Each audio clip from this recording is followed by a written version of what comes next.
this video we're going to have a look at how we solve trig equations. So essentially what we want to do is find the value of x, which represents the angle. The sine of what angle gives a value equaling to a half. If we consider the sine curve, what we need to realise is the sine curve just goes on and on and on. So there's lots of angles that would give us a value equaling a half. So what we need to do is just restrict that domain. So essentially, if we think of the unit circle, we're just talking about one revolution around that unit circle. So let's address this idea of what angle equals a half for sine. So thinking about the graph, well, here is a value equaling a half. So we're having a look at when the sine curve is going to intersect with that line y equals a half. And between 0 and 360, we have two values. It looks about approximately around 30-ish and 150, 160. If we think of the unit circle, sine is the y value, so when that equals positive a half.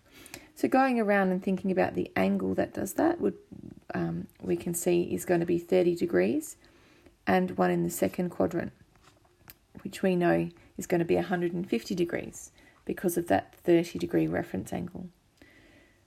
But in our minds, we know that the sine of 30 equals a half, and we know that it also is a half in the second quadrant because the y values are positive. So it's very easy to see that x is going to equal 30 degrees in our first quadrant, or x could equal 150 degrees in our second quadrant. And there's no other values travelling around 360 where it equals positive a half. So let's take a look at a couple more examples. Let's try and solve sine x equals negative root 3 on 2. So we're looking for x, the angle that we're going to put in here that's going to give us a negative root 3 on 2. So we've got a couple of options. We could go back to the graph and we could say, where is it negative root 3 on 2, which is negative 0.87. So we're sort of looking about here. And we're looking between 0 and 360 again, so we could essentially draw a line and find that we do have two solutions when sine is negative. Or we could think about our unit circle, which is often a really nice, quick and easy way is to draw a unit circle and think about where we're going to have a negative value for y at about negative 0.87. We can see it happens in the third and fourth quadrants. So I know my angles are going to be between 180 and 360. In fact, root 3 on 2 relates to the sine of 60 degrees. So I know my reference angle is going to be 60 degrees. So I must be moving 60 degrees from each horizontal. So that tells me that x is going to be 180 plus 60, which is going to be 240 degrees. And 360 takes 60, so x could also be 300 degrees. So given that we think it's 240 and 360, if we go back to our sine curve, looking where we think the answer is going to give us about negative 0.87, we can very quickly see that we've got about 240 and about 300. In fact, we're probably a little bit off there. So that's a really nice, easy way, is first looking at some of the exact values we know, the reference angle between 0 and 90 it refers to, and how we can relate that to what quadrant it would be sitting in, and therefore find the angle. So let's have a look at our second example. We've got 2 times the cos of x equals root 2. So before I can do anything else, I've got 2 lots of the cos of an angle. I don't want that times 2 there, so I'm going to divide everything on each side by 2. So this is now cos x equals root 2 on 2. And that certainly twigs something in my mind, knowing that the reference angle here is got to be something to do with 45 degrees. So I think, well, definitely cos 45 is root 2 on 2. but are there any other solutions? And my key here is looking at my domain. In this case, if I draw a little unit circle, my domain is going from negative 180 to 180. So I've got to be really careful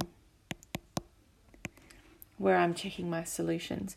So where is cos positive in terms of root 2 on 2?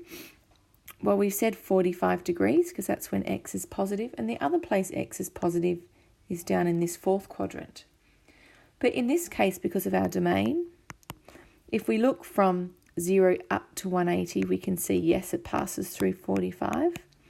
But this angle over here, we've got to think between 0 and negative 180. So it's 45 degrees below, so x can also be negative 45 degrees.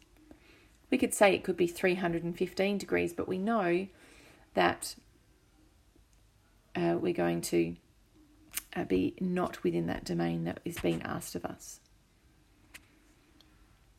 In our last example here, we've got tan of what angle gives us root 3. And hopefully straight away in your mind you're thinking 60 degrees is our reference angle here that gives us root 3.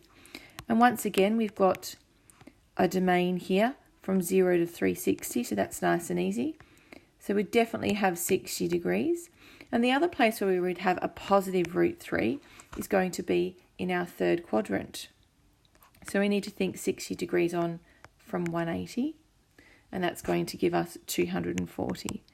So the solutions for the angles here would be 60 degrees and 240 degrees. We could also consider the tangent graph, knowing that it's just tan x, so we've got asymptotes between 90 and 270, and we could think about the graph of that and when it would have a value of root 3. So looking at about root 3, we can see being positive between 0 and 360, it's got two solutions, one before 90 and one before 270, being 60 and 240. So now it's your turn. I'd like you to have a go at solving these three problems. Solve for x, for what is the angle that gives a solution to the following equations. I've left all the domains between 0 and 360 just to help you get used to looking at that one revolution of the unit circle and seeing if you can tell me what x values or what angles are valid for each of these equations.